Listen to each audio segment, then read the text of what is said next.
Moving towards the end of this unit number 1, digital transmission of analog signals, and also before actually starting our today's topic, let us have a quick revision that what we have studied in last lecture. In last lecture, we have studied delta modulation. That delta modulation in which the step size was what? Constant. So due to which what is going to be happen?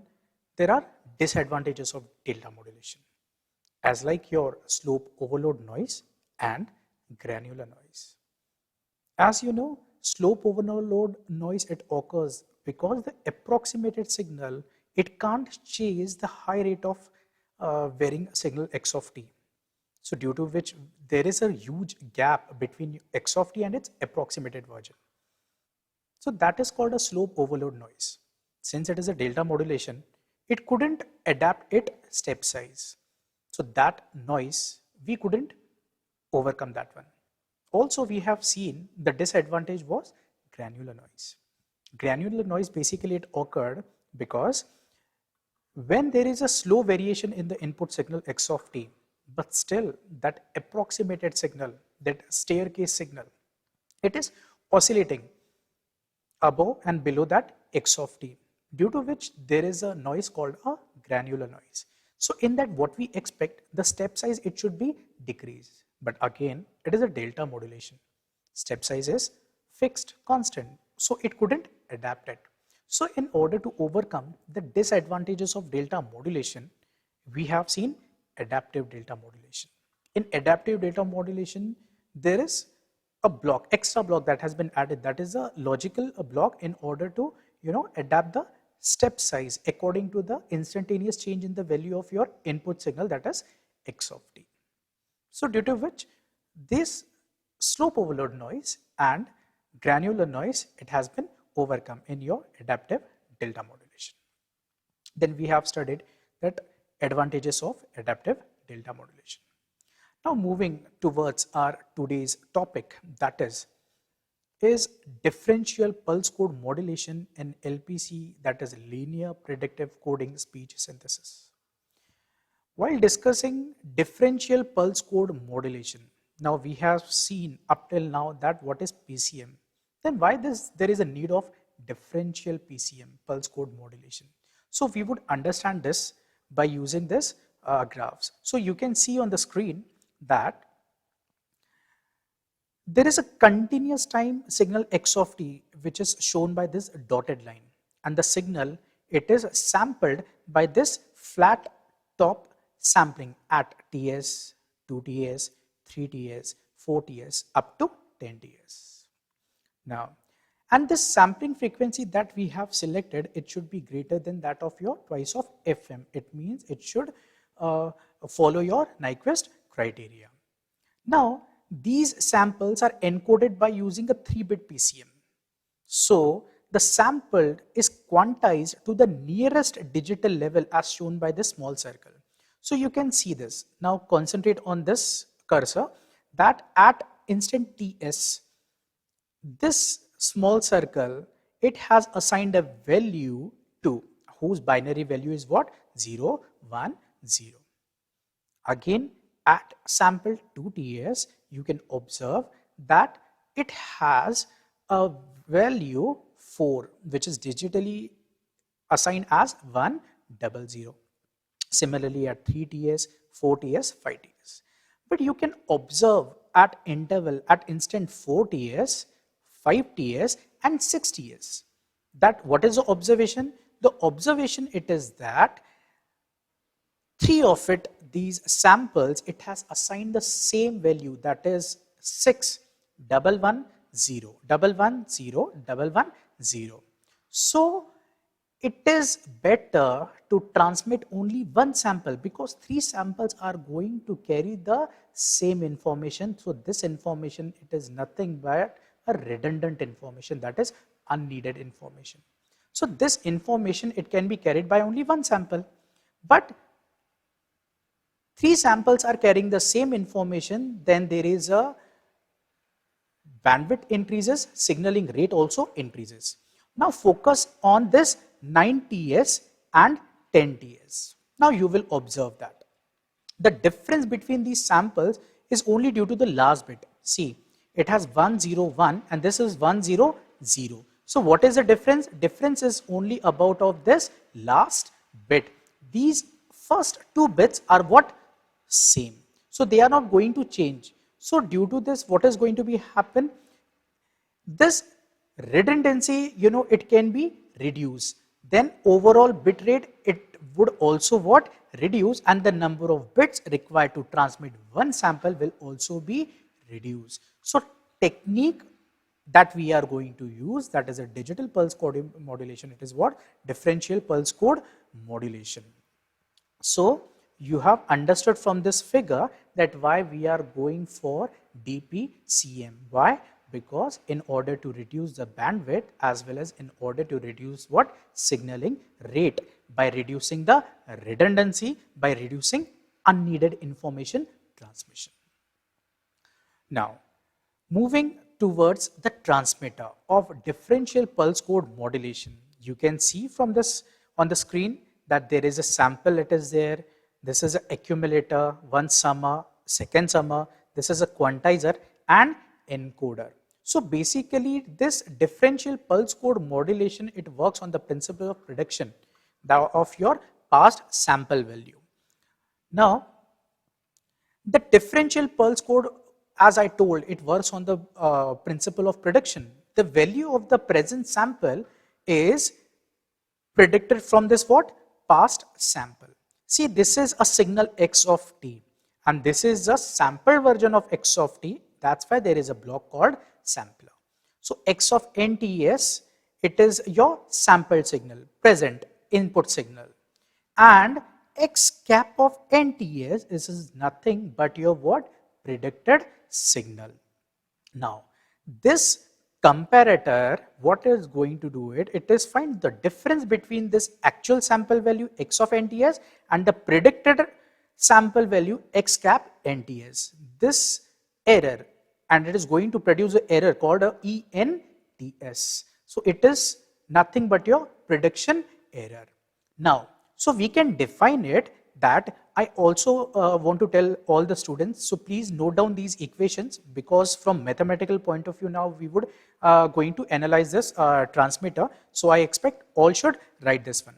So just write it that from this comparator you can see that this is the output E of NTS, which is nothing but your x of NTS minus what? X cap of NTS. So this prediction value, predicted value is produced by what? This prediction filter. So this make it as equation number 1. Now moving to next equation, the quantizer output signal, that is E or Q of NTS, and the previous prediction, this is your previous prediction and this is your quantizer output, it has been added at summer number 2nd, which is given as an input, that is x of QNTS to this prediction filter.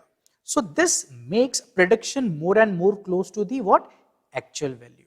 So due to which signaling rate it is going to reduce. So we can observe this quantized error signal EQ of NTS is very small and can be encoded by using small number of bits. So the number of bits are reduced in your DPCM. So we can write it, the quantizer output is equal to E of Q NTS, which is nothing but of E of NTS plus Q of NTS. Now what is the question? What is Q of NTS? It is nothing but quantization error.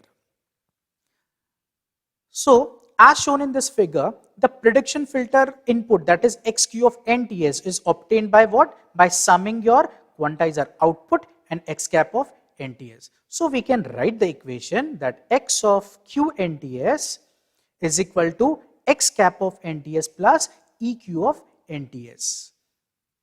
I'm expecting that all the students are writing it, so please write it. Above equation, it was equation number 2 and this is your equation number 3.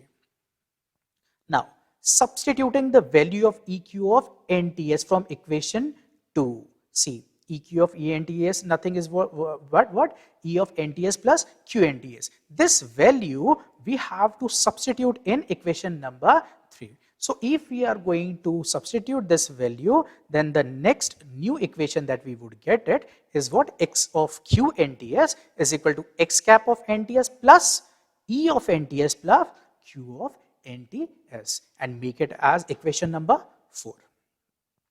From equation 1, what was the equation 1? Equation 1 is nothing but your E of NTS is equal to X of NTS minus X cap of NTS. So we can write this term as E of NTS. By shifting the X cap over here, it would become plus X cap NTS, which is equal to X of NTS. So substituting the value of ENTS plus X cap of NTS from above equation into equation number 4, that is this equation, what we would get? We would get it that X of QNTS is equal to X of NTS plus Q of NTS. It means the quantized sample version of X of t is nothing but the addition of your sampled signal of your X of t plus quantization error, sample quantization error. So it is all about your working principle of your DPCM. Now, moving towards the differential pulse code modulation receiver. See, this is the block diagram of the receiver. It consists of your decoder, prediction filter, and summer. Now, this decoder, it has an input from DPCM. So it is going to first reconstruct the quantized error signal from what? Incoming binary signal. And this prediction filter output and quantized error signal are summed over here to give the quantized version of original signal, that is X or Q of NTS, and this is given to the low pass filter, and the output of low pass filter, it is nothing but it is just smoothens the wave, it going to reconstruct it to the original signal, that is of X of t. So it is all about your receiver. So you can see that thus the signal at the receiver, it differs from the actual signal by means of what? Quantization error Q of NTS, which is introduced permanently in this reconstructed signal. Now, what are the advantages of differential pulse code modulation? As the difference between X of NTS and X cap of NTS is being encoded and transmitted by this DPCM technique, a small difference voltage is to be quantized and encoded. And this will definitely require the less number of quantization levels and hence less number of bits used to represent them. And the signaling rate and the bandwidth of this DPCM, it will be less than that of your what? PCM. After DPCM, now we are going to see the LPC speech synthesis, that is linear predictive coding. Basically LPC, it is a new and different technology of representing your analog signal digitally. In an LPC, is particularly, it is a well suited for what? Speech synthesis and transmission signal. In LPC, what is going to be happen? That we are going to give your voice signal to the synthesizer, and the synthesizer are going to extract the parameters of that signal, voice signal. Now, what could be the parameter? Parameter, it could be your pitch, it could be your frequency, it could be voice sound or unvoiced sound. Hey, what is voice sound? Voice sound, basically it is the sound which is produced by our vocal tract, and unvoiced sound in the sense, when air it is we are going to expel out through our teeth and lips, whatever the air it is passing out, like hissing sound or while pronouncing P letter or F letter. So it is called, unvoiced sound. So it has to, extract the parameters of that X of t, and then it has been given to your encoder.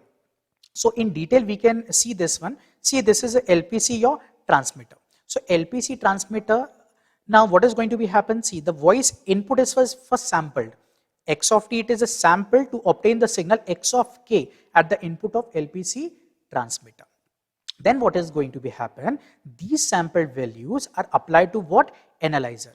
Analyzer which analyzes them and to determine the parameters for synthesizers. As I already told, what could be the parameter? It could be the pitch, it could be the frequency, it could be voice sound or unvoiced sound. After that, what is going to be happen? This synthesizer, it is going to reconstruct the approximated signal that is called x of qk. So this reconstructed signal and the sample signal x of k are compared to produce the error.